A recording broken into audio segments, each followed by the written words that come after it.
जाते मिले समाज सब पावे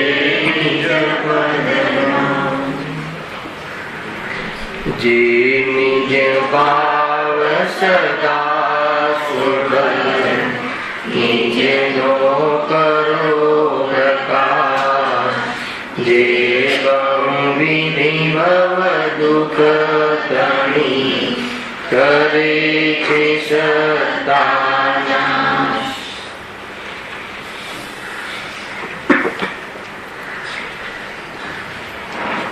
आ श्री मोक्षमा प्रकाशक ग्रंथ है। अधिकार त्रीजा पर अपनी स्वाध्याय चाली रही है। पेज नंबर अपने 52 नंबर ना पेज पर आचार्य कल्प पंडित टोडरमल जी आपने बोध करावे छे कि संसार नी अंदर जी पण कोई अवस्था होय ए अवस्था में जीव एकमात्र दुख ने प्राप्त थाय छे। कोई ने भ्रम होई सके छे सुखनो, पर सुख होई सकतुं नथी। एवी अनेक चर्चाओं अहींया आवशे। एमां अहींया टॉपिक चाली रह्यो छे मोहनी कर्मना उदयथी जीवने मिथ्या दर्शन थाय छे। भेद करीने कहेवुं होय तो दर्शन मोहनी कर्मना उदयमां जीवने मिथ्या दर्शन थाय छे। मिथ्या दर्शन में जीव शुं करे छे? जीवुं पदार्थनुं स्वरूप नथी एवुं माने छे, अर्थात जीवुं छे एवुं नथी मानतो। देह ने आत्मा माने छे અને આત્માને તે માનતું જ નથી। મૂળ વાત એ છે અથવા દેહ અને આત્મા વચ્ચે ભિન્નતા ભાસતી નથી એમ પણ લઈ લો, અન્યથા સ્વરૂપ ભાસે છે। પર પદાર્થો ને પોતાને આધીન પરણવવા માંગે છે। મૂળ વાત પર પદાર્થમાં એકત્વ કરે છે, એકત્વ કરીને પોતાને આધીન રાખવા માંગે છે અને અનેક પ્રકારની પાગલપણા રૂપ ચેષ્ટાઓ કરે છે। એમાં બાવરાનું ઉદાહરણ પણ આપી દીધું હતું। ગઈ વખત ઘણી ચર્ચા થઈ ગઈ હતી। મને આ જોઈએ છે, આના વગર ન ચાલે, આ હોય તો હું ટકું, આમાંથી પરમાંથી મને સુખ મળે છે। આવી જાતિનું જે પાગલપન જીવને મોહના નશામાં ચડી જાય છે અને એમ થતું નથી।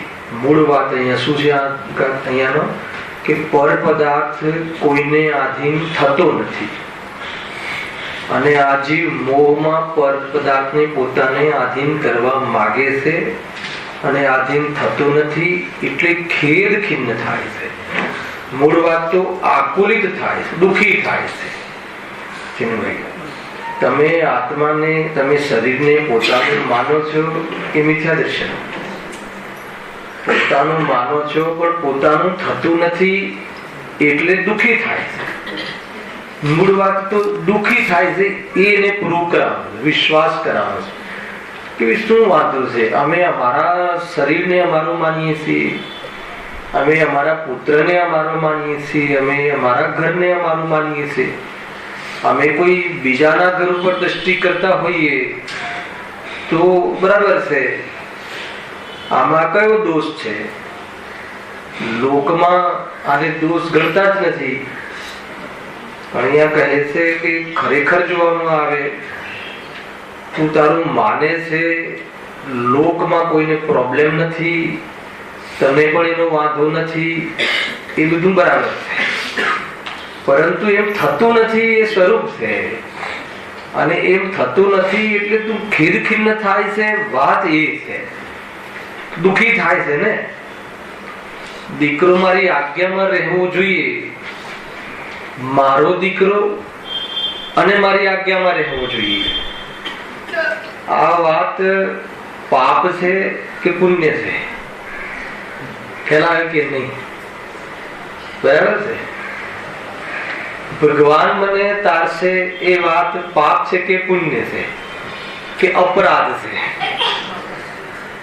બહુ મોટી વાત છે. એમાં એક અપરાધ છે કે એ પદાર્થ મારું કરે કાં તો એ પદાર્થ નું હું કરું.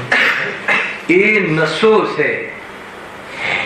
નશામાં વિવેક જેમ ખોઈ બેસે છે.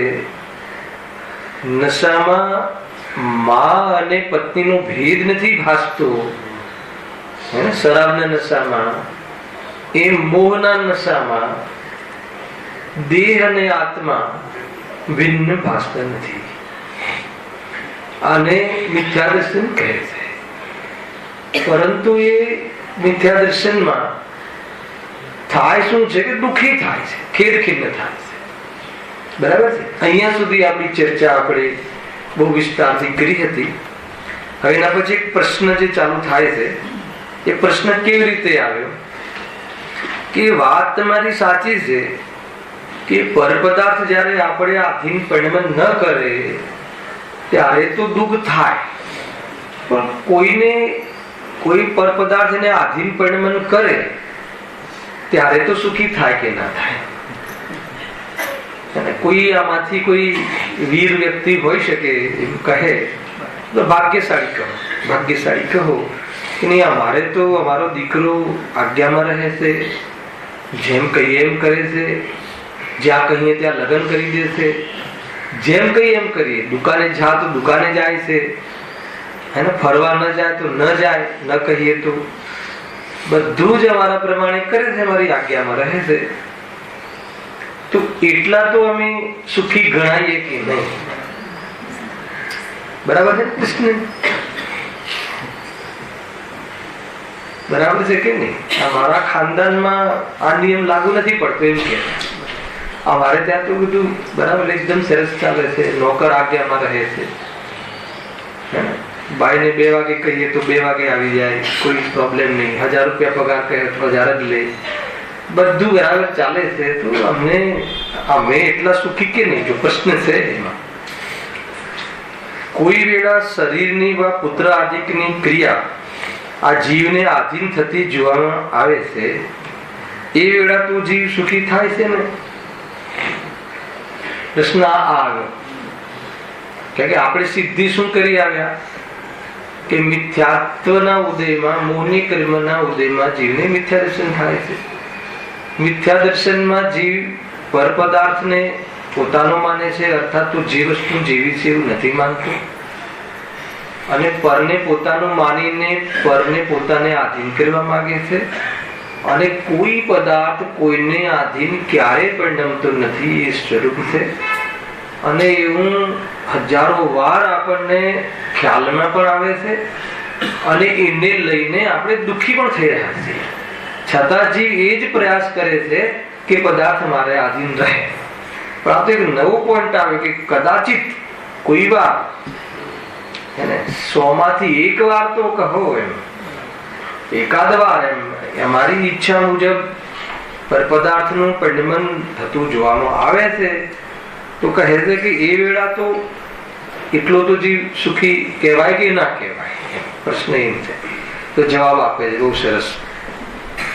શરીરાદિકની, ભવિતવ્યની અને જીવની ઈચ્છા, એમાં આજે અલ્પ વિરામ છે ને, ખોટું આવી ગયું. શરીર આદિક ના ભવિતવ્યની એમ વાંચજો, પેનો તો સુધારી દીધું. શરીર આદિક ના ભવિતવ્યની અને જીવની ઈચ્છા. શરીર અને ભવિતવ્ય એટલે બેસતું નથી, પ્લાસ્ટિક નથી.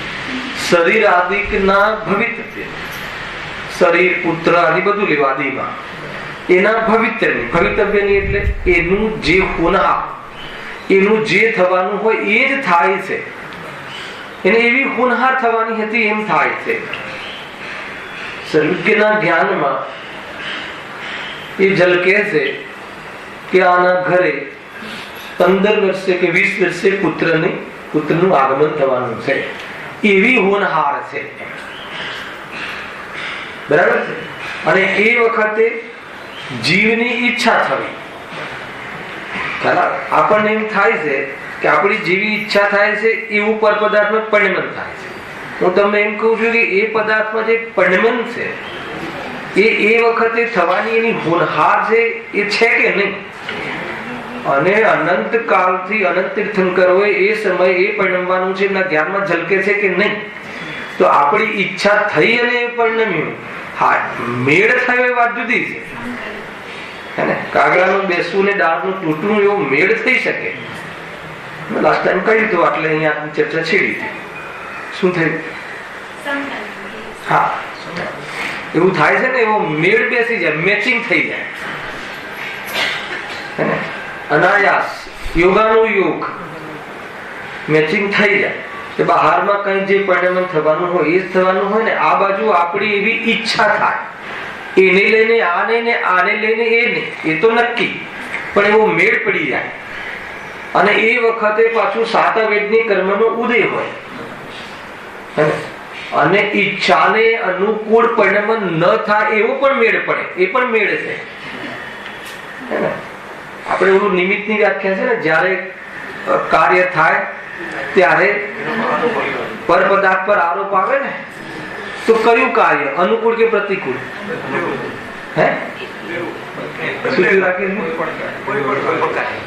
ખેલાય અનુકૂળ બાદ ગયું સીધી કોઈ પણ કાર્ય થાય,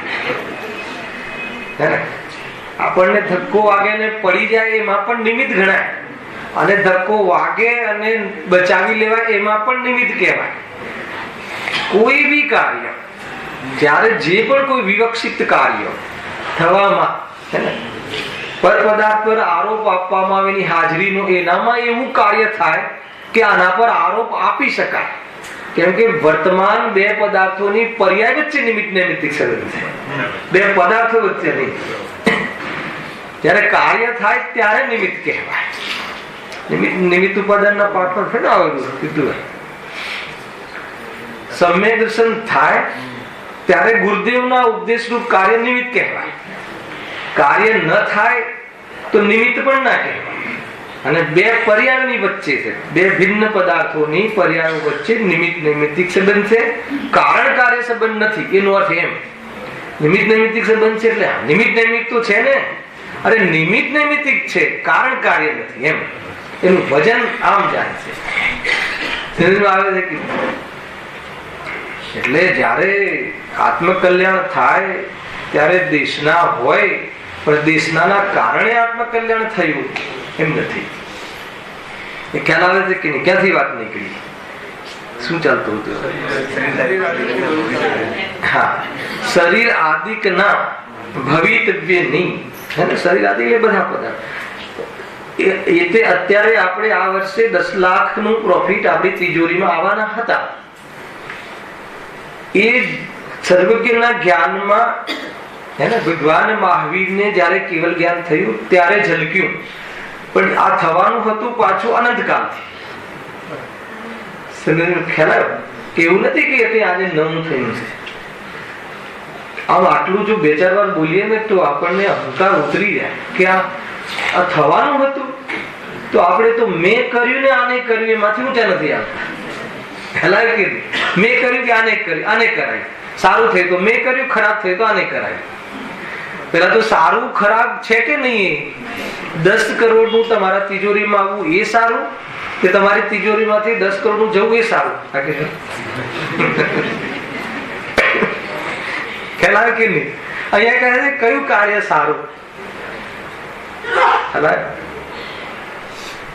પોતાના આત્માનું હિત ચાહે એટલું કાર્ય સારું, એ સજ્જન પુરુષ. અને આત્માનું હિત અર્થાત તો એ સમ્યક દર્શન રૂપ પરિણમન થાય એ પુરુષાર્થ. બાકી પરદ્રવ્યની અંતર્ગત કોઈ સારું ખરાબ કહે તો કહે છે કે એનું નામ મોહ છે. તો અહીંયા કહે શરીર આદિકના ભવિતવ્ય, એની હોનહાર, વળી ઈચ્છા, બીજું લખ્યું ઈચ્છા, અને જીવની ઈચ્છા, અને ત્રીજું શું લેવું હોય તો લેવાનું કે એ વખતે સાતાવેદની કર્મનો ઉદય. અહીંયા લખ્યું છે એમ વિધિ મળતા અવિધિ મળી. આ કઈ વિધિ છે? વ્યવસ્થા. આ વસ્તુ વ્યવસ્થા બહુ મોટો શબ્દ છે. આ ભાઈ આ પૂરી વ્યવસ્થાનું હેન્ડલિંગ કોણ કરે છે? સંચાલન કોણ કરે છે? મળવું છે ને સંચાલન કોણ કરે છે?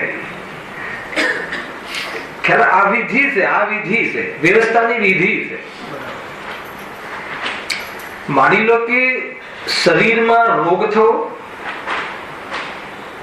અને એ સંબંધી એ વખતની ઈચ્છા તેના વિરોધમાં થવી અને એ વખતે અસાતા વેદની કર્મનો ઉદય થવો, ખ્યાલ અને દુઃખ થવું, આ પણ એક વિધિ છે.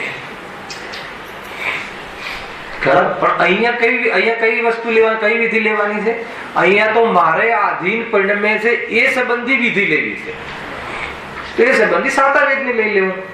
તમારી બહારમાં પદાર્થ જે રીતે પરિણમે છે એના અનુસાર આપણી ઈચ્છા થવી. આપણી ઈચ્છા અનુસાર પદાર્થ પરિણમે છે એ તો છે જ નહીં, પણ આપણી ઈચ્છાનો ક્રમ એ અને બહારના પદાર્થનું એ પ્રમાણે પરિણમન થવું, સાતા વેદનો ઉદય રહેવો એ વખતે, અને એ વખતે ઈચ્છાઓ મટવી અને આકુલતા ઘટવી. આ બધી વિધિ છે. આ છે સ્વરૂપ. એમ નથી. વસ્તુ વ્યવસ્થા તો આમ જ છે, પરંતુ એને લઈને આ અને આને લઈને આ એવું સ્વરૂપ નથી. ખ્યાલ? ઘણી વાર મને વિચાર આવે કે જેટલા પણ કાર્યો આપણને જયેશભાઈ દેખાય છે ને બધા નૈમિતિક છે, અને આપણે સમજાવવું છે કે કાર્ય પોતે સ્વતંત્ર થાય છે. એટલે જીવને વાત અભ્યાસમાં જલ્દી નથી આવતી. આમ કોઈ બી કાર્ય આપણે અત્યારે કરી રહ્યા છીએ એમાં બી તમે સમજાવો છો ને મેં સમજણ પડે છે, અને આપણા બંને વચ્ચે કારણ કાર્ય સંબંધ જ નહીં, હે ને? તો જીવને બસ એ છે તો કે એ જ ભૂલ પડી છે, સૂક્ષ્મ ભૂલ છે આ કર્તા કર્મની. એટલે સમયસારમાં કર્તા કર્મ અધિકાર પેલો મૂક્યો, જીવ અધિકાર, પછી પાપ પુણ્ય અધિકાર, કર્તા કર્મ અધિકાર, પછી બધા તત્વોના અધિકારો મૂક્યા, સંવર અધિકાર જેવી બધા. ખ્યાલ? બહુ સૌથી મોટી ભૂલ, સૌથી મોટું દુઃખનું કારણ આ કર્તા કર્મમાં ભૂલ. કાર્ય કોણ કરે છે એમ જો અહીંયા શું કહે છે? એ ત્રણેયની વિધિ મળતા કોઈ પ્રકારે જેમ ઈચ્છે તેમ કોઈ પરિણમવાની અને કોઈ કાળમાં તેના વિચાર અનુસાર સુખ જેવો આભાસ થાય છે. ફરીથી વાંચું છું. શરીરાદિકના ભવિતવ્યની અને જીવની ઈચ્છાની અને કર્મના ઉદયની એ ત્રણેયની વિધિ મળતા કોઈ પ્રકારે જેમ એ ઈચ્છે તેમ કોઈ પરિણમવાથી કોઈ કાળમાં તેના વિચાર અનુસાર, વિચાર અનુસાર બહારમાં પરિણામ દેખાય છે તો સુખ થાય છે. બરાબર? શું લખ્યું છે? હે તો સુખ થાય છે એવું નથી લખ્યું. આપણે શું વાંચીએ એટલે ચોપડીમાં નહીં, આપણે શું માનીએ? તેથી સુખ થાય છે. અહીંયા કહે છે કે સુખ જેવો આભાસ થાય છે.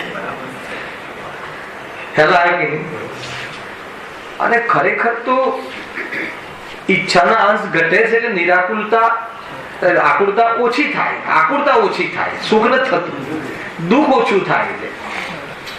ખ્યાલ? અને ભ્રમ શું થાય છે? એટલો સુખનો ભ્રમ નથી થતો. શું ભ્રમ થાય છે ખબર?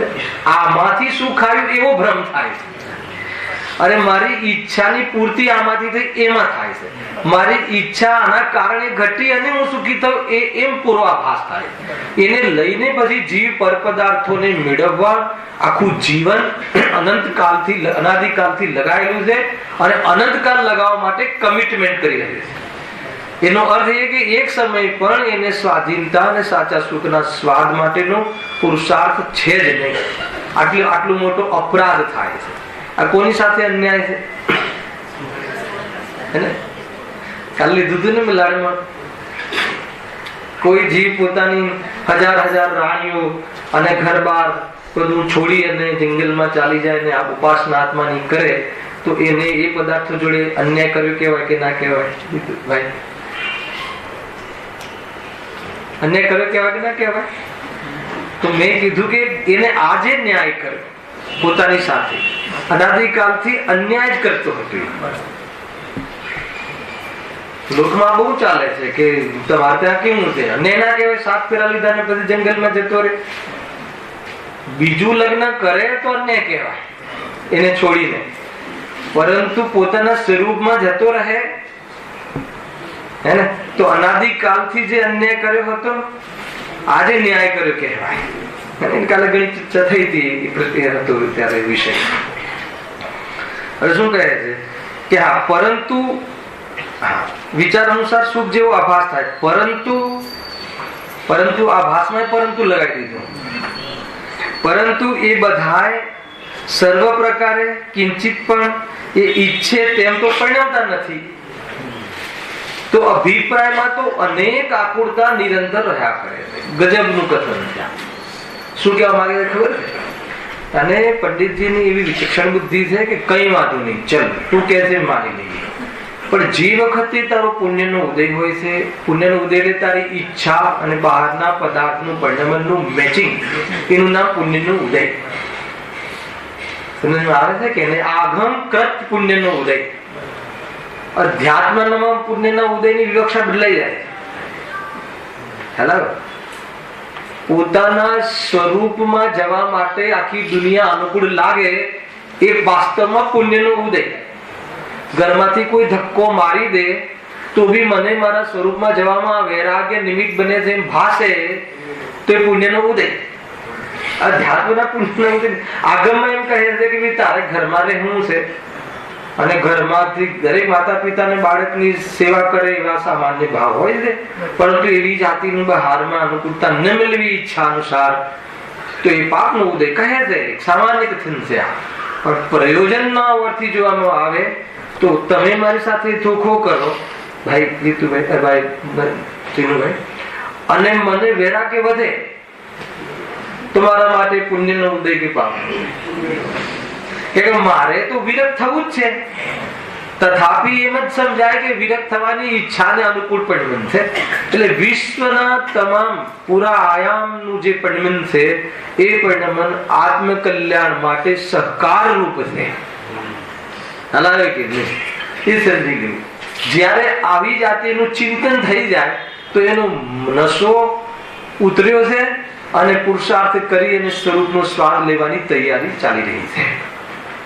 ખ્યાલ આવે છે કે નહીં? એનું મિથ્યાત્વ કોમામાં ચાલી રહ્યું છે. હવે મિથ્યાત્વની અસર થતી નથી, ઉદય તો છે પણ જ્યારે પ્રતીતિ થાય છે એટલે કોમામાંથી જેમ માણસ દેહ છોડી દે છે એ મિથ્યાત્વ એને પીછો છોડી દીધો. એ પ્રોસેસ છે. કરણલબ્ધિમાં આ શબ્દ વાપરીએ છીએ આપણે કે મિથ્યા મિથ્યાત્વ છે કે નહીં. કરણલબ્ધિનું તમે વર્ણન સાંભળો તો એમ લાગે કે આ તો સાક્ષાત જ્ઞાની છે, પણ ત્યાં કર્ણાની આચાર્ય સર્વજ્ઞ ભગવાન કહે છે એમના જ્ઞાનમાં કે હજુ એને મિથ્યાત્વનો ઉદય છે. કર્ણલબ્ધિ જેવું પતે ને અંતર્મૂર્તની અંદરમાં એ સમ્યક દર્શનનું ગ્રહણ કરે છે. કર્ણલબ્ધિ પછી તત્વ કર્ણલબ્ધિ અંતર્મૂર્ત રહે અને એનો અંતિમ સમય અને પછી સમ્યક દર્શનનો પહેલો સમય. આ રીતે થાય છે.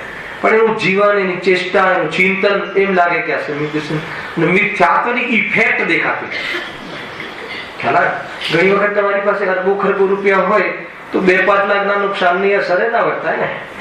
એમ એને જે રીતે માની લો કે આત્મિક કલ્યાણના અંતર્ગત એવી પાત્રતા થઈ ગઈ હોય કે મિથ્યા દર્શનના મંદ ઉદયમાં ઇફેક્ટ ના દેખાય અને એમાં પ્રભાવિત ન થાય, પોષણ ન થાય, પછી સીધું તૂટે મિથ્યા દર્શન. હા, પરંતુ એ શું કીધું કે હા અહીંયા વાત હતી ને કે અભિપ્રાયમાં તો અનેક આકુળતા. એમાં શું ખ્યાલ છે? અભિપ્રાયમાં એટલે શું કે જે વખતે તમારી ઈચ્છાને અનુકૂળ પરિણમન બહાર હોય એ વખતે તમને આકુળતા ઓછી થઈ રહી હોય એ વખતે અભિપ્રાયમાં તો અનેક પ્રકારની આકુળતા ચાલી રહી છે. અભિપ્રાયમાં ખ્યાલ આવે છે કે માન લો કે ભોજન મળી ગયું હોય તો પછી બીજી અંદરમાં અભિપ્રાયમાં નોકરીનું શું ચાલે છે, આનું શું ચાલે છે, એ બધું બંધ થઈ જાય છે. પેટ ભરીને ભોજન મળી જાય તો જેટલી બીજી ઈચ્છાઓ નથી પૂરી થઈ એની આકુળતા એ વખતે છે કે નહીં? એ આકુળતા પરિણામમાં ભલે ન પરિણમતી હોય પણ અભિપ્રાયમાં બેઠી છે ને. જેવો ઉપયોગ અહીંયાથી હટ્યો હે ને? જેવો ઉપયોગ આ પ્રકારના પકડમાંથી નિવૃત્ત થયો તો બીજી ઈચ્છાઓને પકડી પરિણામમાં જે અભિપ્રાયમાં પડી તેમાં એક આવ્યા રાખે, એટલે ક્યારે પણ એ નિવૃત્ત થતો નથી. આ બી એને કન્સેપ્ટ છે. અને આ તો બધું આપણને અનુભવમાં છે.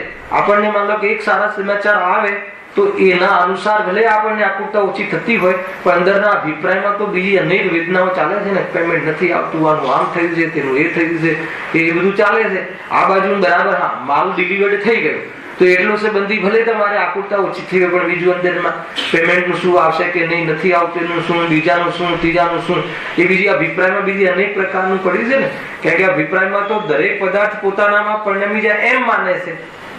ખ્યાલ આવે કે નહીં? અને ખરેખર એક પદાર્થ પણ એમની ઈચ્છા પ્રમાણે થોડી પરિણમ્યો છે. એ તો મેચઅપ થઈ ગયું. એ વખતે તો ભ્રમ થઈ ગયા. અને આપણે ઘણી વાર લીધું પણ છે કે એની સર્વ ઈચ્છાઓ તો પૂરી થતી નથી, તો એક તો પૂરી થઈ ને એ પણ પૂરી થઈ નહીં, એ તો આભાસ માત્ર છે. એ પહેલા કહી દીધું. અને ખરેખર પણ સુખ તો ઈચ્છાના અભાવમાં થયું છે, પદાર્થના મળવાથી નથી થઈ. બહુ વિચાર કરવા જેવું છે. ઘણી વખત એમ શાંતિથી કે આ બધા પદાર્થો શું મારા પ્રમાણે કોઈ પરિણમે ખરું, અને શાંત ચિત્તથી રાત્રે બધા આપણે બધા સુતા હોય ત્યારે ઉભા થઈને શાંતિથી વિચારવું કે આ બધા જે પુત્ર દેખાય છે, આ પુત્રી દેખાય છે, પત્ની દેખાય છે, શું એ બધા મારા પ્રમાણે થતા બધા પરિણમે ખરા? અને એ બધી સામગ્રી જે હું ચાહું છું એ બધી મારા પ્રમાણે આવે ખરી? કઈ વાંધો નહીં, ચલો આવી પણ જાય તો પણ સુખ મળે છે ખરું? ખ્યાલ આવે છે? 60-70 વર્ષ મરણના 1 કલાક પહેલા સુધી આપણે આ મથતા હોઈએ અને પછી ખબર પડે કે આમાંથી કઈ મારું નથી તો કેવી વેદના થશે. અને એ ફેક્ટ છે, એમાંથી કોઈ ચીજ આપણી નથી અને આપણને સુખ આપે ને આપણને ટકાવે ને આપણા અસ્તિત્વ સાથે આને કઈ સંબંધ છે એવું છે નહીં. તો એવી અંદરમાં વેદના થાય છે ને વેદના પૂર્વક એવી ગતિઓમાં ચાલ્યો જાય છે અને એવી શીખ લઈને ગયો હોય છે તો ત્યાં થોડા ઘણા અહીંયા સાંભળેલા વિધાનો પણ ભૂલી જાય છે અને વળી પાછો એ જ ગોરખ ધંધો ચાલુ હોય. સમ્યક દર્શન વગર કોઈ પ્રકારે ઉપાય છે નહીં. ખ્યાલ આવે રાજેશભાઈ? એટલે ત્વરાથી તાત્કાલિક આના વિશે તત્વનો વિચાર કરી અનેક પ્રકારે વૈરાગ્યમેનના વિચારો કરી જીવનમાં કોઈ પણ ક્યારે પણ કોઈ મતલબ શું વિચારશે ને શું થશે ને કે ભાઈ આ તો નેરો માઇન્ડ ના છે ને આ તો આમ છે ને સંક્ષિપ્ત મગજના છે ને કશું કઈ વાંધો નહીં, જે માનવું એ માને, એનાથી આપણને ફરક પડતું નથી. ઘણા લોકો કહે ને કે આટલા બધા રૂપિયા હોય તો એમ કે જાણે કોઈ કેવી રીતે રહે ને શું રહે ને દુનિયા શું કહે, શું ફરક પડે છે દુનિયાના કહેવાથી? હે ને ભગવાન શું કહે છે અને તારે શું કરવું જોઈએ એનું મેચિંગ કરજે. બાકી દુનિયા સાથે કોઈ પ્રકારે તારા મેળ પડવાના નથી. એક જ કાર્યમાં એટલી કોમેન્ટ આવશે કે તને કોની કોમેન્ટ, એમાં બી તને જેની કોમેન્ટ્સ ગમે છે ત્યાં જ તને આકૃતા ઓછી થશે. હાલાવે કે નહીં? આ એક જબ્બો મેં પહેર્યો તો તમે રાજેશભાઈ કહેશે કે કેવું પહેરીને આવે છે, રાકેશભાઈ કહેશે કેટલું સાદું પહેરીને આવે છે. એક જ વસ્તુની અલગ અલગ કોમેન્ટ્સ આવશે દુનિયામાં. રાગીઓના કેટલા અનેક મત હોય છે, દરેક જ્ઞાનીનો એક મત હોય છે. ક્યાં મેળ પડવાનો છે? એટલે બહુ વિચાર કરવા જેવું છે. ખરેખર બીજાને કેવું લાગશે એના માટે જ જીવન જીવીએ છીએ. જોઈ લેજે હા કેવું લાગશે. ખ્યાલ મતલબ કે હું મોક્ષે જતો રહીશ તો દુનિયાને કેવું લાગશે એનામાં બહુ પ્રબળ તકલીફ છે. ક્યારે બી એક જોડી કપડા પોતાના માટે પહેર્યા છે, લૌકિક વાત કરું છું, લૌકિક વાત આને ગૌણ કરો. એક જોડી કપડા મહેન્દ્રભાઈ પોતાના માટે પહેર્યા છે, હે ને? કેવા લાગશે, હું કેવું, દુનિયાને કેવું લાગે, કેવું કહેશે કોઈ, એને લઈને જ આપણે શરૂઆત કરીએ. પોતાના માટે કે મને આ ગમે છે ને હું પહેરું છું એવું પણ ત્યાં પણ નથી. એટલે પર ઉપર દ્રષ્ટિની એવી આદત પડી ગઈ છે જીવને, પર સાથે એવી જાતિનું એનું એટીટ્યુડ છે કે બસ જે પણ કઈ કરવું એ પર માટે કરો. પ્રવચન બી પર માટે થતા હોય છે, પ્રોબ્લેમ નથી. હાલાવે કે નહીં? દુનિયાને કેવું લાગશે, પ્રવચન નહીં કરીએ તો પ્રભાવના નહીં થાય. હાલાવે કે કાલે આવી હતું ને શ્લોકમાં દરેક જીવે, સાધુ પુરુષે, સજ્જન જીવે સદા સમ્યક દર્શન જ્ઞાન ચારિત્ર જ સેવન કરવા યોગ્ય છે. એ સિવાય બીજું કોઈ પણ કાર્ય કરવા યોગ્ય નથી. પ્રવચન કરવા યોગ્ય નથી. શું વાત કરો છો? હા, પ્રવચન કરવાનો ભાવ આવે તો ઉપાદેય માની અને કરે તો કહે છે કે આત્મકલ્યાણ નહીં થાય.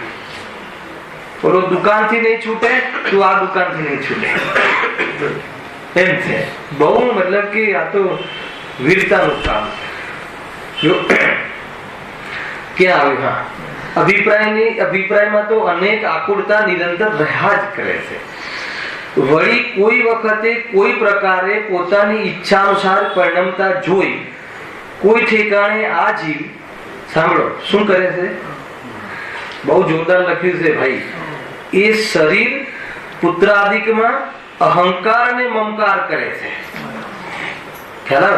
પોતાની ઈચ્છા અનુસાર પરિણમતા જોઈ અને સંસાર વધારે છે એમ કહે છે અહીંયા. માનો કે આપણા અનુસાર કોઈ પરિણમતું જોઈ એટલે કે મારી ઈચ્છા અને એ પ્રમાણે પરિણમ્યું તો આપણે શું વધારીએ છીએ? એકત્વ વધારીએ છીએ. અને એકત્વ સંસારનું કારણ છે. અહંકાર વધાર, શરીર આદિક લખ્યું છે. જો શરીર અને પુત્ર આદિક એમ લખ્યું. એમાં અહંકાર એટલે શરીરમાં અહંકાર કરે છે અને પુત્ર આદિકમાં મમકાર કરે છે. શરીરમાં એકત્વ કરે છે ને પુત્ર, અરે ઘણી એવું પણ લખ્યું ચંડાના યોગમાં તો, ધર્મામૃત સાગર આદિમાં તો, કે ભાઈ એ પુત્ર આદિમાં અહંકાર કરે છે અને પુત્રને કહે છે કે દુનિયા ભલે એમ કહે બેટા કે આ તારા પિતા અને તું એનો પુત્ર, પણ આપણે તો એક જ છીએ એમ, એક જ છીએ એમ. એ રીતે પુત્ર આદિકમાં અહંકાર કરે છે. તારું દુઃખ એ મારું દુઃખ, તારું સુખ એ મારું સુખ, આપણે તો એક જ છીએ. તને વાગે ને મારા કાળજે ઘા વાગે, ક્યાં જુદા છીએ? ખ્યાલ આવે કે નહીં? એક જ છે ને. ઇફેક્ટ ત્યાં થાય, વાગે ત્યાં, ને દુખે અહીંયા, તો બે જુદા કેવી રીતે? એટલી એકત્વ, જોરદાર એકત્વ એમ. જો અને એ જ બુદ્ધિથી તેને ઉપજાવવાની, વધારવાની તથા રક્ષા કરવાની ચિંતા વડે નિરંતર વ્યાકુળતા રહે છે. દેખો, ઉપજાવવાની શબ્દ લખ્યો છે. પુત્રમાં સુખ માનવું પુત્ર વગર. લગ્ન પહેલા નક્કી છે કે મારે 2 પુત્ર જોઈએ છે. એના પહેલા એન્ગેજમેન્ટમાં ઝઘડા થતા હોય છે કે મારે પુત્રી જોઈએ છે કે મારે પુત્ર જોઈએ છે, કે ચલો એક બેટો એક બેટી 2 રાખી. જાણે એની ઈચ્છાથી બધું થઈ જવાનું હોય. ચાલે છે કે નહીં? આમ શું કહેવાય? પાગલપન. અને પાગલપન કે, અને એમાં ચાલે છે એ રીતે કે પુત્રની ઈચ્છા, એટલું પુત્ર આવ્યા વગર એના પ્રત્યે એના મમકાર, મારાપણું. અને એવું માને છે અમુક જગ્યાએ કે પુત્ર વગર તો મોક્ષ નથી. એવી માન્યતા ચાલે છે. ખ્યાલ છે? જેના જીવનમાં પુત્ર ના હોય તે મોક્ષ ગતિને નહીં પામે. પુત્ર, હા. અને એક બીજું પણ ચાલે છે પુત્રી માટે બી. અત્યારે કોઈને બાકી નહીં રાખવું એમ, બંને સમાન હક. કે કોઈના જીવનમાં પુત્રીને કન્યાદાન કરવાનો અવસર ના હોય તો એ સારી ગતિને જતું નથી. અને દીકરી ના હોય તો બીજાની બ્રાહ્મણની દીકરીને કન્યાદાન આપે કે ભાઈ મારે આજે તો મેં કન્યાદાન કર્યું, હવે હું વીર ગતિ, અરે હું સારી ગતિને પામીશ. ભલે પછી એને કન્યાદાન માટે ગમે એટલા પાપ કરીને લાવ્યો હોય, એને ખ્યાલ નથી કે ગતિ ત્યાં બંધાય છે. સમજમાં આવે છે કે નહીં? કાંઈ જ ખબર નથી. નહીં, કોઈ બી રીતે કન્યાદાન તો એકવાર તો જીવનમાં, કન્યાદાન વગરનો બાપ તો ખરેખર હે ને કે એ તો ભાગ્યશાળી નથી. એવી જાતિની લોકમાં લોક વાયકાઓ ચાલે છે. મેં સાંભળેલું છે ડાયરેક્ટ કાનથી. મતલબ કે મને ડાયરેક્ટ કહ્યું કે ભાઈ અમારે ત્યાં જો મારી દીકરી નથી અને આજે તો ભાઈ મેં એક બ્રાહ્મણના ફેમિલીમાં કન્યાદાન કર્યું તો મને એમ લાગે છે કે આજે હવે મારો આ ભાવ સુધરી ગયો, હવે હું કોઈ ખોટી ગતિને નહીં પામ. ગજબ. આમ નામ શું? મિથ્યા. ખ્યાલ આવે છે કે નહીં? ભોગના કામમાં લગાડી અને કોઈને અને કોઈ ગતિ સારી મળે. ખ્યાલ આવે કે નહીં? તો મેથુન નામની નો કશાયનો ઉદય છે. એમાં જવાનો ભાવ ગ્રસ્ત જીવને આવે, વાત જુદી છે. પણ એને એમ કરવાથી હું સારી ગતિને પામું, એ વાત ક્યાંથી આવી? તો આ રીતે બહુ ચાલતું હોય છે. જો કે હું આ પુત્ર માટે શું નથી કરતા, પુત્ર માટે કેટલી બાધાઓ રાખે, કેટલી કે કેવી જાતિની, મતલબ કે કેમ કે એને પુત્ર વગરનું જીવન એમ લાગે છે કે નિરસ લાગે છે. છેવટે કોઈ પ્રકારે પછી એ ન હોય તો શું એડોપ્ટ કરે, વગર ફગટની જફા પાડે. ખ્યાલ મોકો મતલબ ચાન્સ મળ્યો એમ ના વિચાર, સમજમાં આવે કે જફાથી એમ વિચારે કે તો કોઈ કે તમે બહુ કઠોરતાથી વાત કરો છો પુત્રનું ના હોવું ને. અરે ના હોવું હોવાની વાત નથી, હોય તો નડે છે એમ નથી, અને ના હોય તો તારું જીવન કોઈ ફાલતુ ગયું એમ નથી. કદાચિત તું રાગી છે તો તારે જેટલો મોટો વિસ્તાર હશે તો એમાંથી તું નિવૃત્ત નહીં થાય એ અપેક્ષાએ કદાચિત તને એવો અવસર મળી ગયો યોગાનુયોગ નિવૃત્ત રહેવાનો, તો તું બસ આ બાજુ ઉપયોગ લગાવ ને. ખ્યાલ આવે છે કે નહીં આવે છે? આ રીતે છે. ઘણા લોકો ઘણા નવા કપલોને બુદ્ધિ હોતી નથી, અનેક પ્રકારની હિંસક દવાઓનો યુટિલિટી કરે છે અને અનેક પ્રકારે યાતના ભોગવે છે. શાના માટે? એમ માને છે મોહમાં કે પુત્ર આદિક વગરનું જીવન નકામું છે. મારો પુત્ર, પુત્ર વગર મારા પુત્રનો અહંકાર, પુત્ર વગર પુત્રમાં મમકાર, પુત્ર નામના પ્રાણીમાં, પુત્ર નામની વસ્તુમાં મમકાર, કલ્પના, અને એને મેળવવા માટેના પછી જે પણ કોઈ પ્રકારના ભાવો અને કરવી એ પ્રવૃત્તિ કરવી એનું જીવન. અને અંતમાં પછી એ જ પુત્ર જયારે ઘરમાંથી કાઢી મૂકે ત્યારે પછી એ વખતે તો ખેતખીત ખરો જ, અને નિરંતર ખેતખીત જુદો. વાત એમ છે, એ રીતે છે. પછી બહુ ચાલે. મેં આને તને કલેક્ટર કે તને ખબર છે તારા માટે મેં શું શું કર્યું, કયા દેવ બાકી રાખ્યા છે એમ. કોઈ દેવના બારણે અમે ભીખ માંગવાનું નથી છોડ્યું અને શું નથી કર્યું, કેટલું પેટે પાટા બાંધ્યા છે ને અમે બધા નિયમ બધી પ્રકારના જે પ્રમાણે મતલબ કે વ્રત આદિ કરવા પડે એ પણ કર્યા છે, દાન આદિ પણ આપ્યા છે ને હવે તું તને કલેક્ટર યોગ્ય પણ બનાવ્યો ને આ પણ થયું ને હવે તું કહે છે હે ને શું કહે છે હવે તમે તમારા ઘરે ને હું મારા ઘરે. ખેડ ખીણ થાય છે જી. આ બધી સમસ્યાઓ કઈ 200 વર્ષ પહેલાની જ હતી એમ નથી, અને ચાલુ જ છે બધી સમસ્યાઓ. અને ક્યાં સુધી ચાલુ રહેશે? જ્યાં સુધી સમ્યક દર્શન નહીં થાય, જ્યાં સુધી પુત્ર જતો રહેશે એમ નથી કર્યું. પુત્ર ભલે તારા બહાર હોય હે ને, પરંતુ તને સમ્યક દર્શન થઈ જાય તો 96,000 રાણીની વચ્ચે પણ તું અનંત સંસાર નો ભાવ કરે છે, અને એના પછી સ્વરૂપમાં જઈ અને વાસ્તવમાં સંપૂર્ણ નૈમિતિકતા મટે છે. ખ્યાલ આવે છે કે આ સ્વરૂપ છે. જો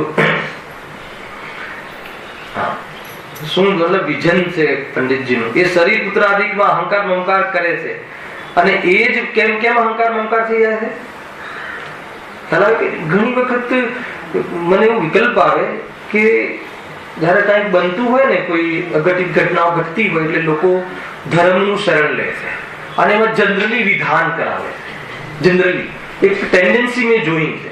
તમારે કોઈ તકલીફ આવે તો એ મટાડવા માટે જનરલી માનો વરસાદ ન આવે તો સીધ ચક્ર વિધાન કરો, 6 દિવસ 8 દિવસ 11 દિવસ 1 મહિના તો વરસાદ આવશે. તો મને એક વાર એવો ભાવ આવે કે વરસાદ ન આવે તો સારું. મને એવો વિકલ્પ આવે. કેમ ખબર છે રાજભાઈ? અગર વરસાદ આવી ગયો તો આ જીવ સિદ્ધ ચક્ર સાથે અહંકાર કરશે. અરે નથી આવતો ને તો બી અહંકાર નથી છૂટતો. ઇન્ડિયાની ટીમ હારી ગઈ કે ના હારી ગઈ? અનેક વર્લ્ડ કપમાં એકવાર બન્યું, બધી જગ્યાએ ઠેર ઠેર પૂજાઓ ઠેર ઠેર જે બધી જે કથાઓ ને બધું થતું હતું ને, તો એ થયા પછી બી એ ટીમ હારી ગઈ. તો મને વિકલ્પ આવ્યો કે આટલું પ્રત્યક્ષ ઉદાહરણ હોવા છતાં પણ જીવ એમ નથી સમજતો કે આનાથી નથી થતું. ગજબ છે આમાં કઈ બહુ હે ને. મતલબ કે એ છતાં એ પછી શું વિચારે ખબર? ભગવાનને તો ક્યારે દોષ ના આપે કે બસ એ ભગવાનને એમ કરવું હતું આપણી પરીક્ષા કરવા. કાંઈ પણ મતલબ કે જરા પણ એમ ના વિચારે કે એના આધારે આ નથી.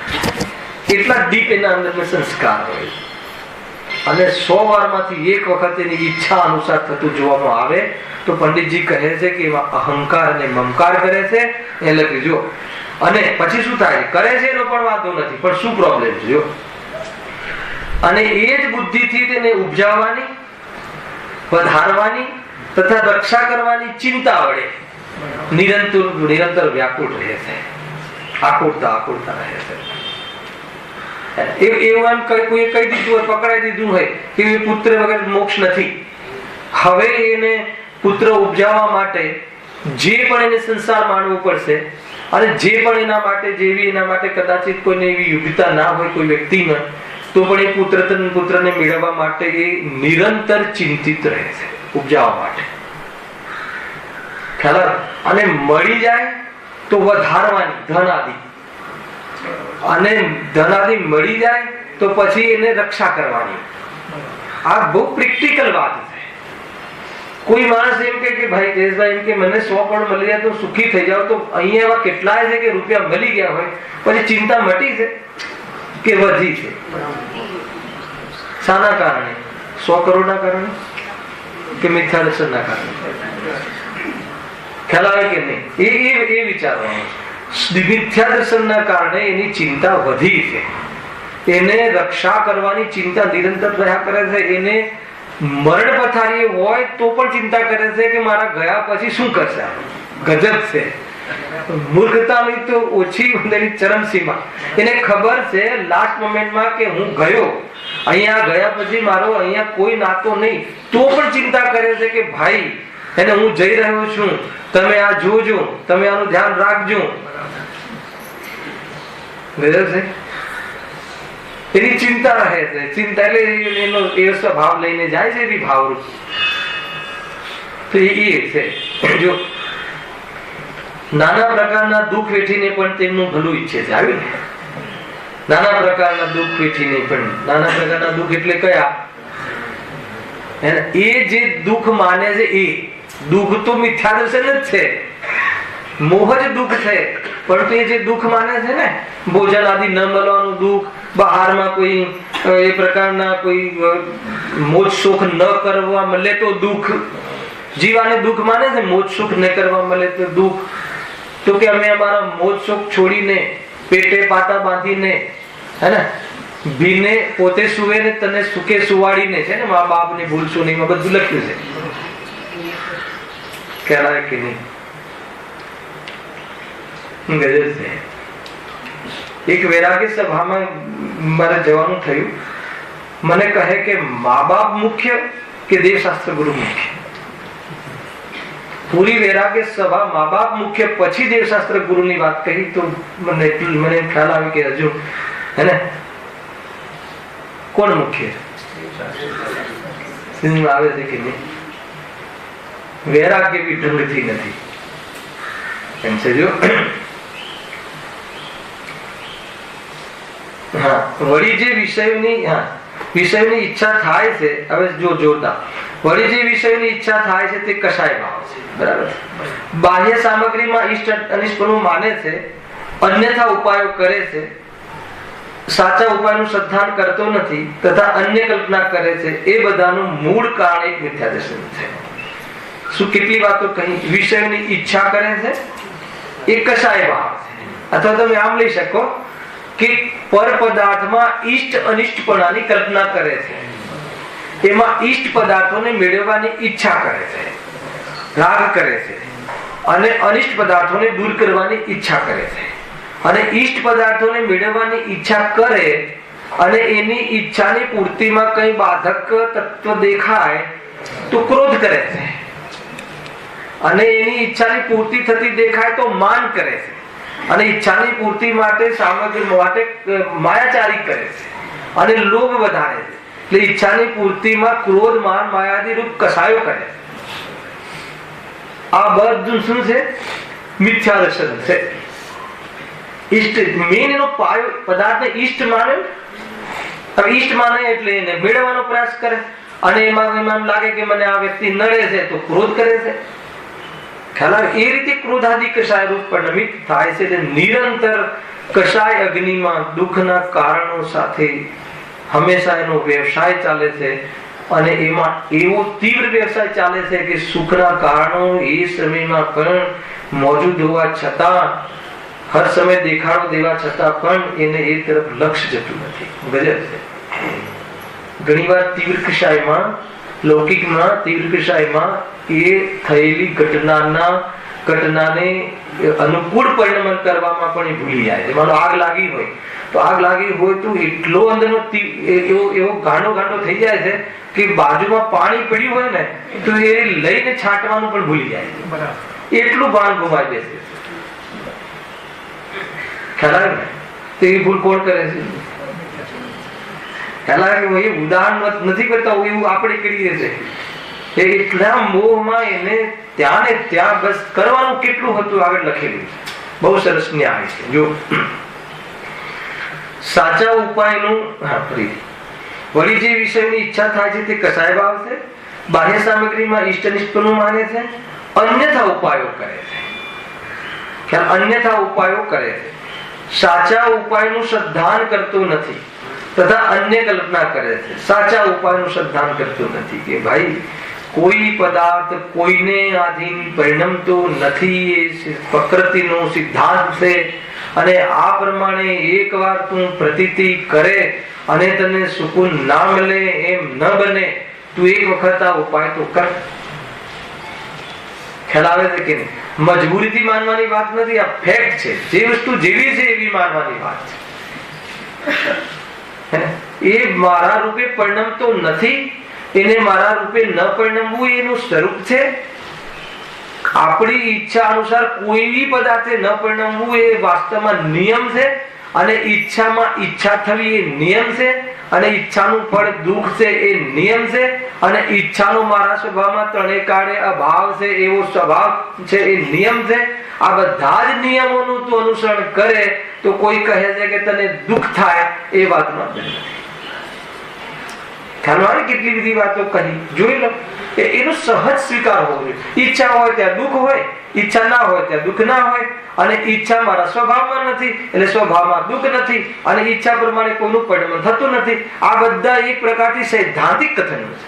આ ન્યાય જો અગર ન્યાય પ્રમાણે પોતાનું જીવન શૈલી, આ ન્યાય પ્રમાણે પોતાનું જીવન જીવે તો કહે છે કે એને ક્યારે પણ પોતાની સાથે અન્યાય થતો કે ખેરખીર ન થવાના પ્રસંગો ક્યારે નથી આવતા. બરાબર ને?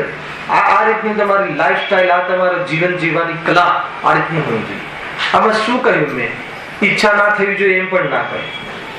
આમાં બહારમાં કોઈ ઘટના ઘટવી કે ના ઘટવી એમ પણ ના કહે. શું કહ્યું? કોઈને ખ્યાલ આવ્યો આમાં? હર્ષદભાઈ શું કહે? અગ્નિ ગરમ છે એમાં અગ્નિ ઠંડી હોવી જોઈએ એવું માનવાથી દુઃખી થશે કે સુખી થશે? અગ્નિ ગરમ છે, ગરમ જ હોય અગ્નિ, તો એમ માનવામાં શું પ્રોબ્લેમ? તો કષાયમાં દુઃખ છે અને કષાય મારા સ્વભાવમાં નથી. તો આ જેમ છે એમ માનીએ તો એનાથી જ એ તરફનું લક્ષ્ય તૂટે છે. એ સિવાય અન્ય કોઈ ઉપાય નથી. એક લીટી લખીએ વચ્ચે, સાચા ઉપાયનું શ્રદ્ધાન કરતું નથી. સ્પેશિયલ એક પેરેગ્રાફ આપવા વાળો છે, કાલે આવી પડશે. સાચો ઉપાય શું છે આમાં છે? આ પ્રકરણ. તથા અન્ય કલ્પના કરે છે. એ બધાનું મૂળ કારણ એક શું? મિથ્યા છે. મારે તો એમ કેવું છે કે મોહની તીવ્રતા. મને એ બતાવો મહેન્દ્રભાઈ કે દેહ અને આત્મા જુદા છે. દેહનો ત્રણેય કાળે આત્માનો અભાવ છે. કશાય આત્માનું સ્વરૂપ નથી. પરદ્રવ્યનું કોઈ કરી શકતું જ નથી અને કરવાની જરૂર નથી. બધા દ્રવ્યો દ્રવ્ય ગુણ પર્યાયપણે અખંડ અને પરિપૂર્ણ છે. હર પર્યાય આપના સ્વકાલમાં એનું સ્વયંભૂ થાય છે.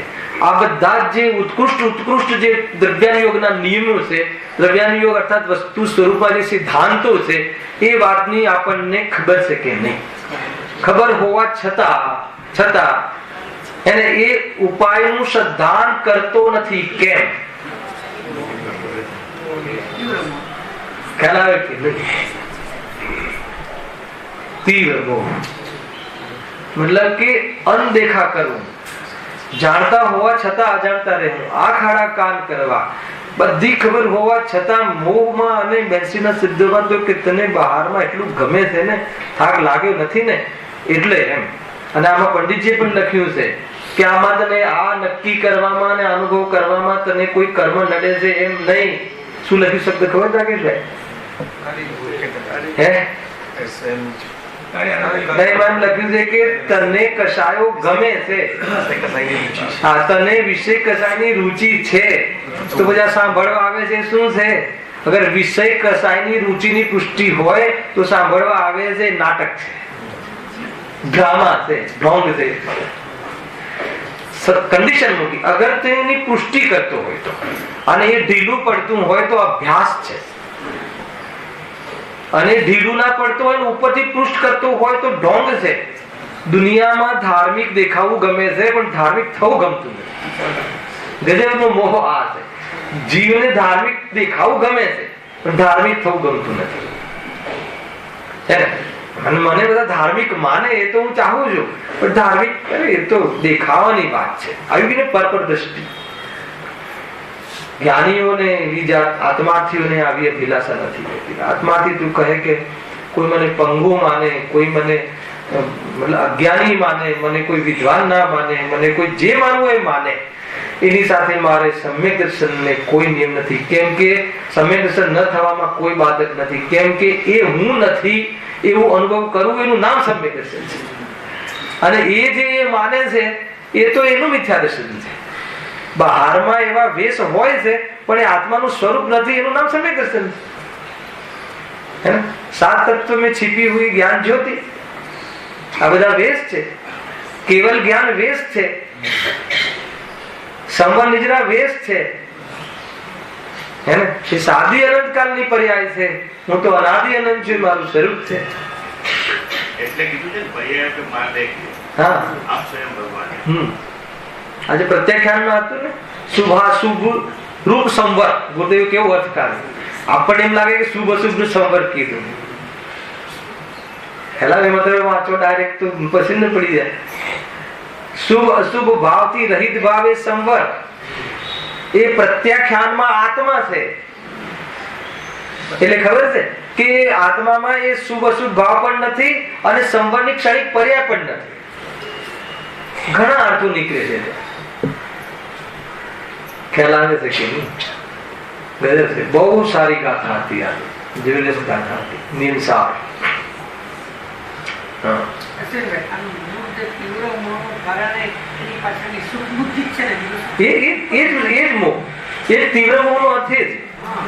પ્રશ્ન એ થવો જોઈએ કે પછી રહ્યું શું?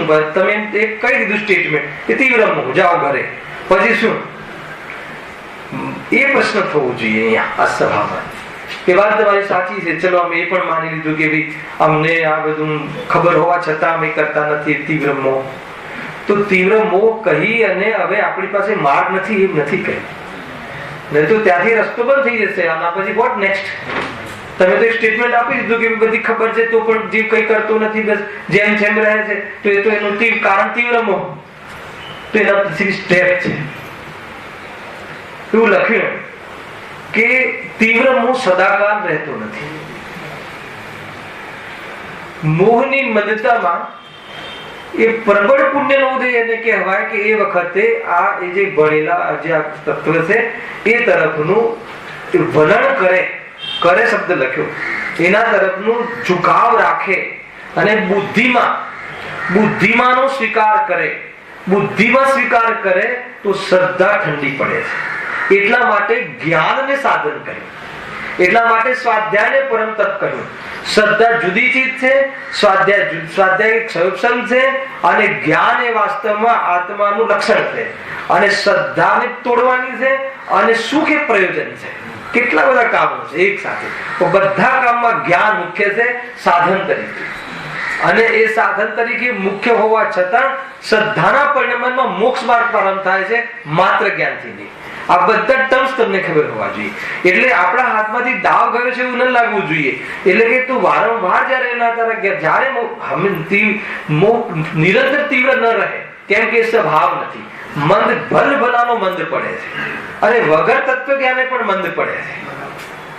પણ એ મંદતાના કાળમાં તને જે ધારણા જ્ઞાનના નિયમો છે એ જો એ તારા એ વખતે અભ્યાસમાં રહે તો કહે કે એને કેવી રીતે? તો કે બુદ્ધિમાં એના સ્વીકારનો યત્ન એને તત્વનિર્ણય રૂપ પુરુષાર્થ મોક્ષ પ્રકાશકના 9મા અધિકારમાં કહે. તો એનાથી શું થાય છે? તો એનાથી કહ્યું કે તારા જે પુરાના કર્મો છે એમાં સ્થિતિનો ભાગ ઘટે છે સત્તામાં, અને જે મંદ થઈને ઉદયમાં આવે છે કે એની ઇફેક્ટ નથી વર્તાતી, અને આ બાજુ તારી રુચિ વધે છે, અને એ પ્રમાણે કાર્ય થાય છે. અંતમાં શું આવી ગયું કે આત્મલક્ષે સ્વાધ્યાય અને વારંવાર એને જ્ઞાનને વિષય આપવા રૂપ રુચિવંત વિષય. ખાલી વિષય એટલે જાણકારી માત્ર નહીં, હર સમય પ્રેઝન્સ, હર સમય આ વાતનો મહિમા, એ તમે એને વિચારોમાં, એને અભ્યાસમાં, એને સાંભળવાની મુખ્યતાથી જ્ઞાનમાં લાવવાની વાત નથી જીતુભાઈ. હર સમય એનું પ્રૂફ, હર સમય પ્રમાણિત થતું જીવન, એટલી બુદ્ધિ અને એટલો વિવેક ન હોય તો આ માર્ગમાં પ્રવેશ કેવી રીતે સંભવ છે? હા, એ રીતે કામ થતું હોય છે. ડરવાની જરૂર નથી એમ. પરંતુ જ્યારે એમ કહેવામાં આવે ને કેમ કરતા નથી, તો એને એ પ્રમાણે પણ આપણને જ્ઞાનીઓનો એ ટોન ખબર હોવો જોઈએ કે ક્યાં સુધી તીવ્ર મોહમાં રહીશ, ક્યાં સુધી પડ્યો રહીશ. એમ કહેવામાં પણ આપણા વડીલોને આપણા માટે ઉપકાર છે. વડીલોનો ઉપકાર છે કે નહીં? તો એ રીતે પણ એક જગાડવાની સ્ટાઇલ છે. અને એક ભગવાન આત્મા કહીને પણ જગાડવાની સ્ટાઇલ છે. નરકના દુઃખો બતાવીને જગાડવાની સ્ટાઇલ છે. આત્માના ગુણોને બતાવીને પણ જગાડવાની સ્ટાઇલ છે. કેવી રીતે દુઃખી થઈને આવ્યો છે એના ઉપર આપ નિર્ભર રાખે છે. એટલે જે આ આત્માર્થીઓ વચ્ચેની લિંક અથવા આપણા ગુરુ અને આપણા વચ્ચેનો જે આ સંવાદ છે, એમાં અનેક રીતે કહેવાની શૈલીથી પદ્ધતિ છે. હવે એ કઈ જગ્યાએ કઈ શૈલી છે એ શ્રોતાઓ અને વક્તાઓના એ વખતના રિલેશન અને એ વખતના એન્વાયરમેન્ટ ઉપર આધાર છે. હેલા એ રીતે સભા જોઈને એ પ્રમાણે અહીંયા કર્મથી સ્ટાર્ટ કરું કે શુદ્ધાત્માથી સ્ટાર્ટ કરું, અલગ અલગ પ્રકારના અભ્યાસના આધાર ઉપર એ પ્રમાણેની એ સ્વાધ્યાય કરવાની પદ્ધતિ છે.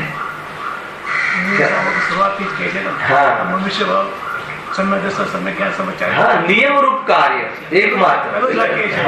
હવે એ રીતે છઠ્ઠામાં બસ જે 4 ગતિના દુઃખોનું વર્ણન કર્યું. મોક્ષ માર્ગમાં 7 અધિકાર સુધી દુઃખોનું વર્ણન કરે છે. અને ઉમા સ્વામી કહે છે કે નહીં, પહેલા તો આત્માને જાણ, પહેલાથી સમ્યક દર્શન, જ્ઞાન, ચારિત્રણી, મોક્ષ માર્ગ. 7 તત્વની વિપરીત સિદ્ધાંત હે ને, અભિપ્રાયથી રહિત, વિપરીત અભિપ્રાયથી રહિત પ્રતીતિ કરવી સમ્યક દર્શન છે. જો તું ભલે તારાથી જે ભૂલો થઈને થઈ રહી છે છોડ, પહેલા તું આત્માના દર્શન કર. અલગ અલગ સ્ટાઇલ. તો ક્યાં કઈ રીતે નિરૂપણ હોય છે, પણ કુલ મળીને કોઈ પણ નિરૂપણથી સ્વભાવ પર દૃષ્ટિ કરાવવાનું પ્રયોજન છે. એ રીતે છે એમ છે. જો હા, અન્યથા ઉપાય, સાચા ઉપાયનું શ્રદ્ધાન કરતો નથી તથા અન્ય કલ્પના કરે છે. એ બધાનું મૂળ કારણ એક મિથ્યા દર્શન છે. એટલા માટે પૂજ્ય ગુરુદેવ શ્રી મિથ્યા દર્શનના અભાવ કરવા માટે એનો આશ્રયભૂત કારણ ભગવાન આત્મા નિર્મલ પર્યાયોથી પણ ભિન્ન, નિર્મલ પર્યાયો પણ એની સામે બહુ નાની પડે. જેને જોઈને નિર્મલ પર્યાયો એનું દોહન કરે એવા શુદ્ધાત્માની ચર્ચા, જેટલું પણ જીવન એમનું રહ્યું એકમાત્ર શુદ્ધાત્માની ચર્ચા કરે. આત્મદર્શન વગર ગમે એટલું તારું વૈરાગ્ય હોય, એ તારું આ ફાની દુનિયામાં વિહરમાન કરવાનું કારણ બને છે. ધ્યાન રાખજે. એમ કહે બહુ ભારે પડી જાય. લોકો ગાદીથી ઉભા કરી દે એવું કથન છે અમુક સભામાં. તો શું કરવા માંગો છો તમે? અમે વ્યવસ્થાથી કરીએ છીએ એ બધું તમે જુઠ્ઠું કહો છો. હેલા કે અરે આત્મદ્રષ્ટિ વગર તને આત્મા ગમતો ના હોય અને તું વ્રત કરે, મેચિંગ ક્યાં છે? કશાય રહિત આત્મા છે તારો સ્વભાવ વર્તમાનમાં, એ વાત તને સાંભળવી ગમતી નથી અને તું વ્રત કરે છે, તો એનો બેઝ શું છે? અને એનો બેઝ તાર તને માન કશાય અર્થાત તો પુણ્યની રુચિ ના હોય એમ 100% ન બને, ગારંટીથી ન બને. તો કહે છે કે એ તને આ દુનિયામાં રહેવાના કારણ છે, એટલે તને હજી સંસારમાં રહેવામાં તું આ ધર્મની આડમાં તું પોષણ કરે છે. એટલો મોટો દોષ લાગે છે હે ને. સંસારમાં 5 ઇન્દ્રિયના ભોગોમાં સંસાર તો છે અને વધે છે, એ તો ખ્યાલ આવે છે, પણ ધર્મની આડમાં સંસાર વધારો કે જે કારણ સંસારના ભાવનું છે એ કારણમાં તું આનો ઉપાય કરે છે. તો કહે છે કે હવે બચવાનો માર્ગ ક્યાં? હવે આનાથી છૂટવાનો માર્ગ બીજો કોઈ છે નહીં, બીજો કોઈ છે નહીં. એવી જાતિની ચર્ચા છે. જો સમય થઈ ગયું છે. તેના નાશનો ઉપાય પણ કઈ કરતો નથી. અન્યથા શ્રદ્ધાને સત્ય શ્રદ્ધા માનતો જીવ તેના નાશનો ઉપાય પણ શા માટે કરે? અને આ છેલ્લું વાક્ય શું કહે કે જેને રૂપિયામાં સુખ લાગતું હોય તો એ પછી એમાં સુખ નથી એવી શ્રદ્ધાનો ઉપાય શા માટે કરે? શું કામ કરે? અને એ વાત શું કામ ગમાડે? એવી જાતની ચર્ચા કરી છે. ઓર વિશેષ ખુલાસા એના પછી તો જે 2 ટોપિક આવે છે હવે કાલે એની ચર્ચા આપણે કાલે કરીશું. સહેજાનંદી